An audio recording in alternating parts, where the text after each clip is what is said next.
Douala a présenté ce lundi 3 novembre un visage à plusieurs vitesses. La ville était toutefois un peu plus animée que ce qu'on a pu observer ces derniers jours, mais reste encore loin de la reprise normale des activités.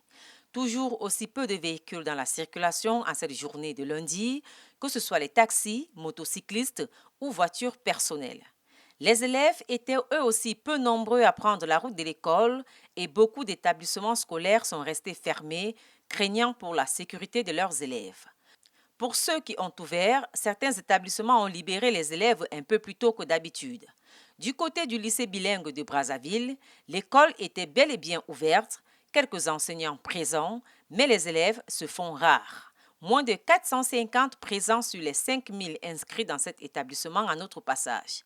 Une situation regrettable d'après François Engal, le proviseur, qui invite les parents à envoyer les enfants à l'école. Nous avons reçu des élèves et des parents qui étaient là le matin pour se rassurer qu'il y aurait reprise. Et nous prêchons le discours de l'apaisement parce que nous trouvons que l'école n'a rien à voir dans ces combats. L'école est apolitique, l'école est laïque et nous sommes là pour encadrer les enfants qui sont venus.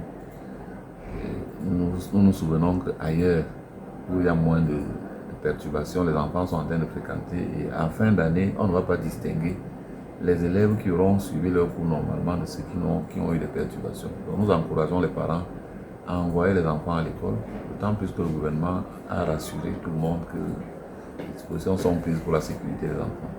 En ce qui concerne les commerces, là encore, plusieurs visages s'offrent à la vue.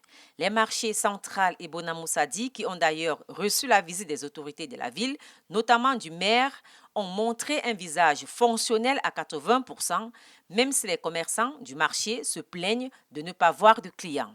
On a fermé les routes, les voyages, nos clients viennent de loin. Ils vont venir comment? C'est un temps perdu. Donc, un transport jeté. Il n'y a pas, il n'y a rien. Marché sec. Pour les autres marchés, en dehors du petit commerce en bordure de route, très peu de boutiques sont opérationnelles, notamment en Kololone, Dakar, au camp Yabassi, ancien 3e et même au marché Mbopi. Si vous êtes au marché Mbopi, vous allez faire le tour, vous allez constater qu'une seule boutique est ouverte. Et cette boutique ouverte, si on vous parle, c'est une représentante cadre du RDPC. Elle est gardée par 3 militaires devant sa boutique. Toutes les autres boutiques sont fermées. Dans le but que si on casse sa boutique, l'État va rembourser cet argent. Les autres boutiques, chacun doit protéger son capital. Et vous, on va dire qu'il y a la vie, il n'y a pas de vie. C'est la réalité. Nous sommes sur le terrain et on vit. Les Camerounais ne sont pas heureux. On n'est pas fiers. Aujourd'hui, on a demandé ville morte. On fait semblant d'être là, mais la réalité, c'est que la ville est vraiment morte. Nous sommes à Douala. Ce n'est pas parce qu'on voit une, deux, trois motos qu'on va dire que ça va. Rien ne va. Rien ne va. Nous sommes à 1% de la population qui sort souvent le lundi.